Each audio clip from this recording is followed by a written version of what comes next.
Certain albums make epic journeys through our minds.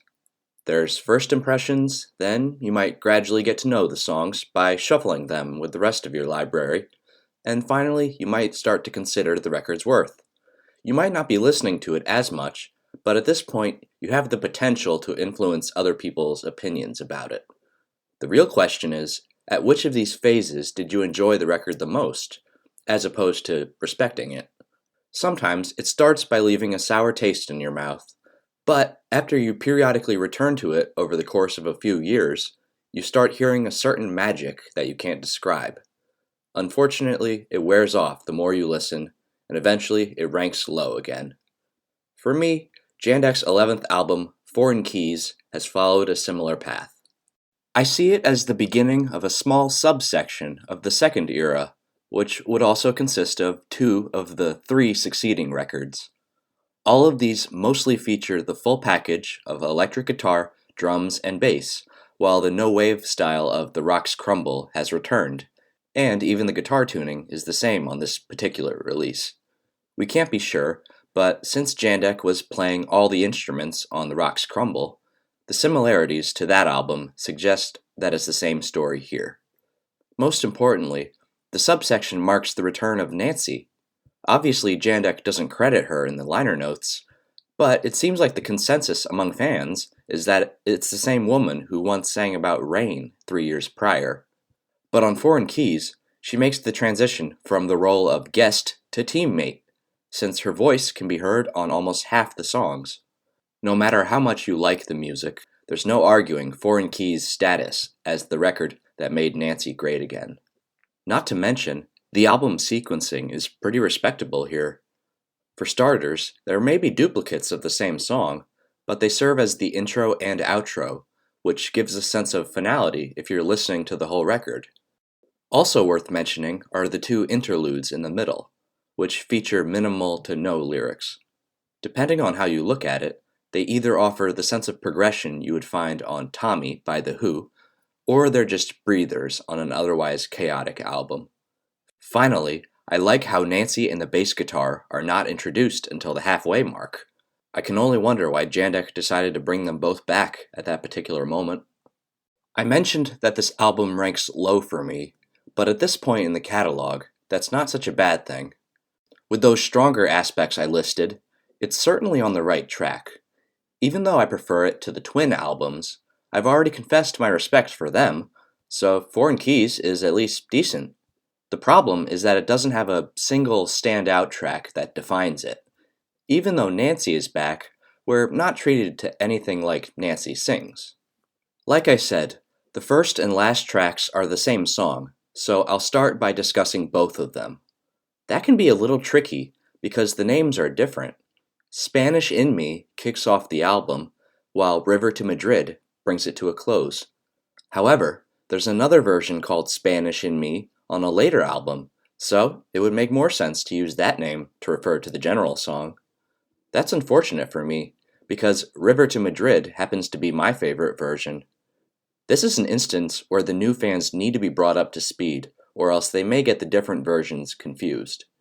Regardless, the ones on Foreign Keys introduced us to the Spanish River imagery that Jandek would be somewhat fond of for the next few years. The lyrics are tricky to interpret, but they have to do with some kind of sailing adventure in Spain. For some reason, a lot of neck breaking is involved. Either that refers to sailing at breakneck speeds, or it's just some kind of inside joke. These are lyrics you should try not to overthink, since the vocal delivery is satisfying enough. The loud, unpredictable interchange with Nancy is the main reason I prefer the second version, and the instrumentation is also more intense, if that's what you're into. Sail away from that port.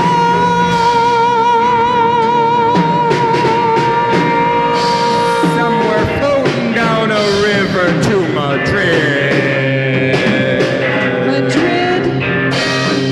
'Cause that's the Spanish in me. Broke my neck until 3.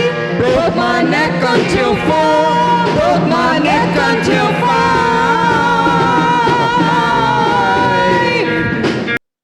Overall, it makes for a solid finisher, so it's my favorite track on the record, although I recommend checking out both versions if you can only choose one.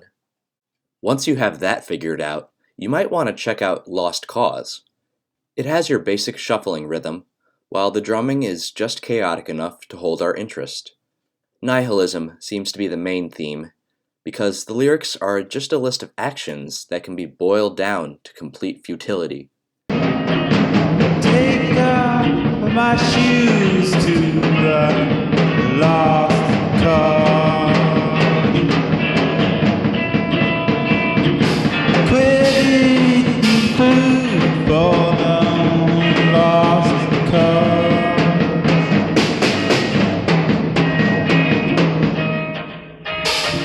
Take it on back to the lost cause.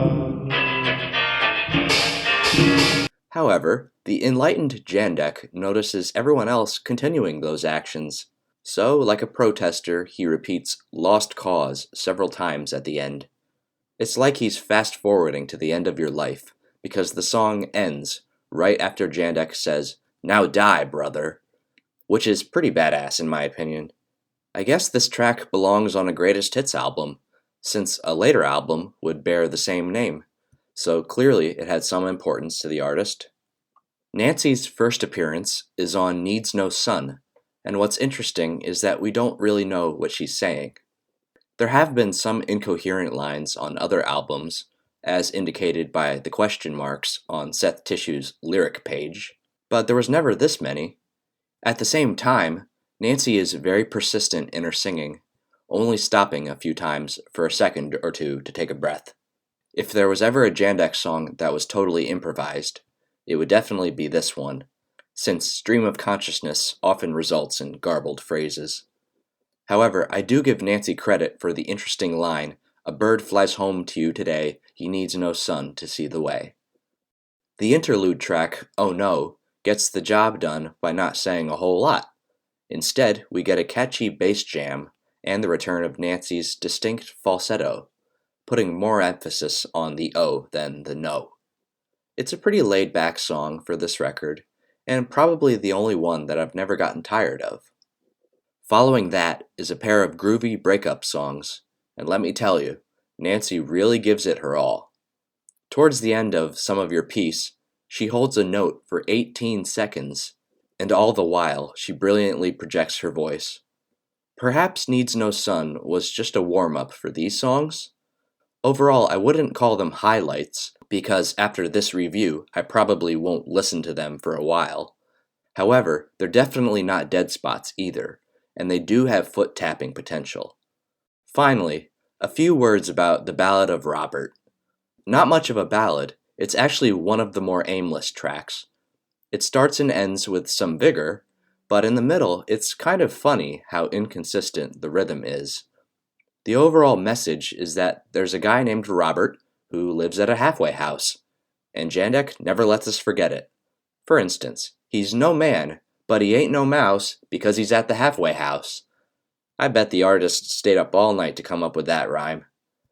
The story of Robert, and I use story loosely, never appealed to me before, but another fan showed his admiration and apparently heard things I never could. With some art, I guess we just need a little guidance to appreciate it.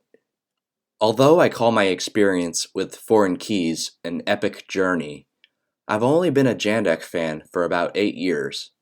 I'm sure there are plenty of you who have been listening since the 90s or even 80s, which makes me wonder what the long road ahead will teach me about this record.